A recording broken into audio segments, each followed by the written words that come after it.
there's some things on the next page that I haven't learned. I don't really know what they are. But we'll work on it. Now, so in the case of the Rashash, yesterday, we started going through this. Anyway, let me get started. And what I was going to say was it needs lots of repetition to get used to it so you can actually do it. Yesterday, I just started the top. He says, once again, it is the Tefillin Shal Yad on page Sadi is where we're at.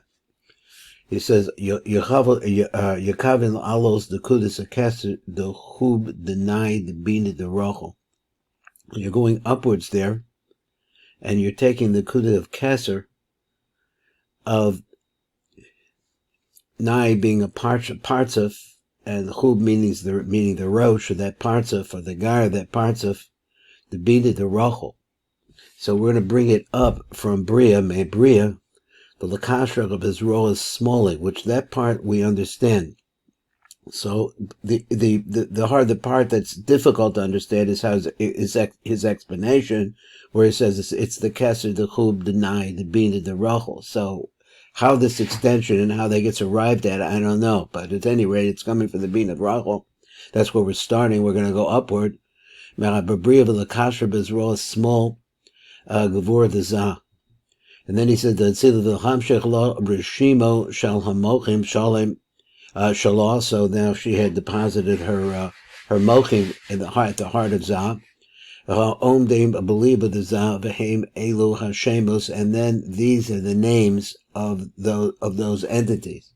Going to the right side again, Yekavin ki Ekye Mispar Kof Olav Askaros Sod Ibor. So first he wants to explain Ibor. So now in this depiction, he has Iver Rishon, Yanika, and Iver Base, which is the development, and he wants to teach us that this process of putting on the tefillin, I guess, is a process of going through the stages of development, birth, and maturity of the mochi, I guess. So he says, then going over to the other side, so he has those three. He said, "V'chavaya shabah dalad osius neged dalad parshios." Now, first we start out with Rabeinu Tam Sod Yanika, which is the stage called Yanika. So, Iver is the concept of 21, just the name Ekya, and then Yanika is going to be a Havaya. So we see that on the left side. V'chavaya shabah dalad osius neged dalad parshios. So the Yanika. So then that's the Yanika stage. Then we're going to move to the next one, which is going to be Ibor, and there we see the Milui of Adni. For Adni, Mole, Sod, Over is Ivor. Ivor base, Mochin the godless, Neged Habayis, it refers to the bias. So you have Yanika, now you have actually the Tefillin themselves, I guess is what we're trying to say. Vedo Iver Yanika and Mochim, the godless. Okay, so it's all the godless. This is the development of godless. So then he says, he shows it according to Rabeinu Tam. He says, V'adni male sod Iver base Mochin the godless beside neged abayis. The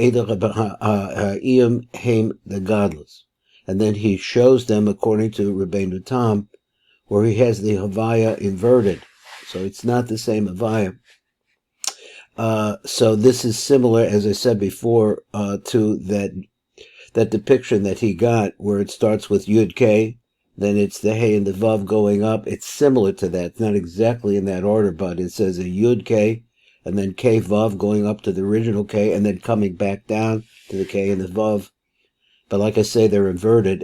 Yaakov Cronenberg has a whole deal about this in part of his book about Jewish astrology, about the changes, the four different combinations of the name Yud K Vav K and how it affects us. And here I guess is one of them. And so then he said, so if you take these like they are, and this Yud K K Vav is the same thing as Yud K Vav K, just inverted, he says that then the name Adne, v'gimel shemos ela gematria Yabuk. So it's not just that they're born out and they're coming out, they have to go through Yabuk. And he says Yabuk is the Rosh Tevus of Havaya, the Shilav of Havaya Elokem. Okay, I think we did that. That was Rabeinu Tam. The only difference between, let's see, we lose it here. I think we're holding here.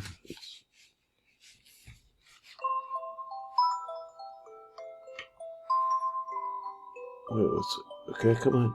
What's going on?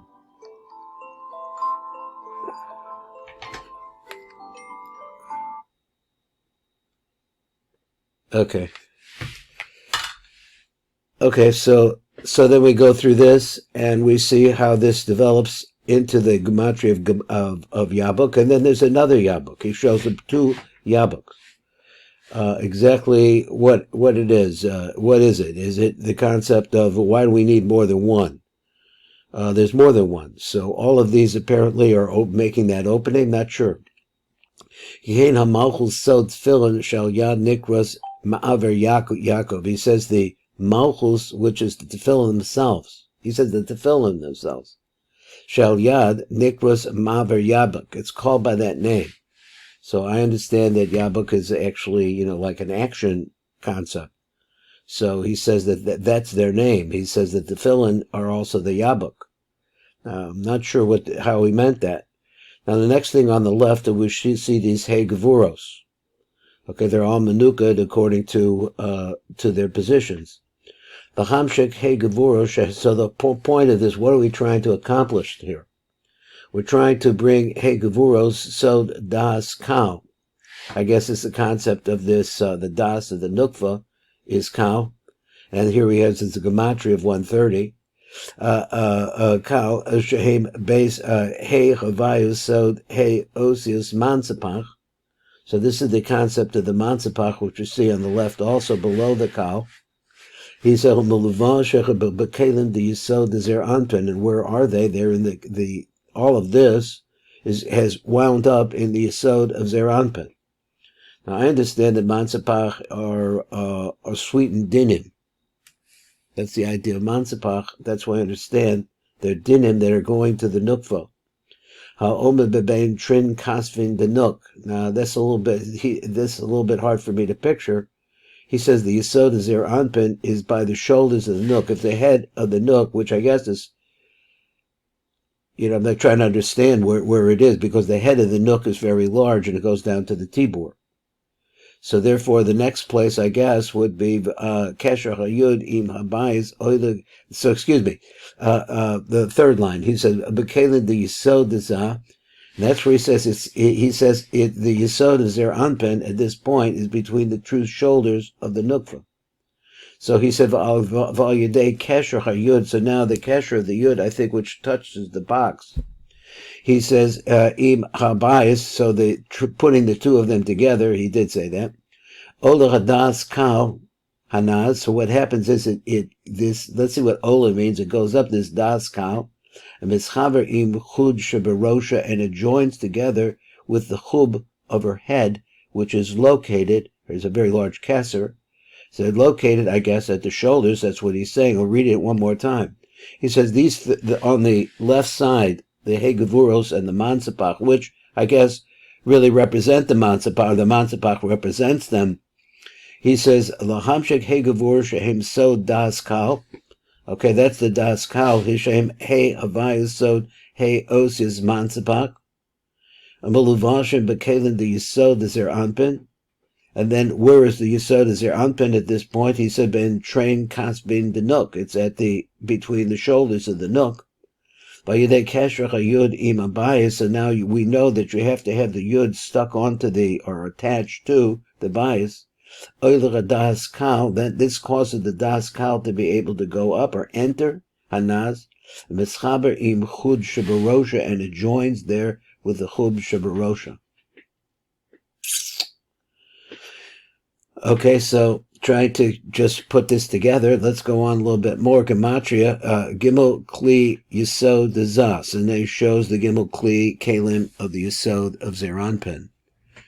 So, next thing, he said the Tefillin The gematria Tefillin is 580. Now, this was just contained in what we saw before, and I'm not sure that I didn't see this before, this Paset Mem. But I don't recall it. It's a gematria of 580 rather, and Tefillin are also 580. That is when you spend the Tefillin without the first Yud. Gematria Dalet Aki Malayim, and it also comes out to be, excuse me, I read it wrong. Because is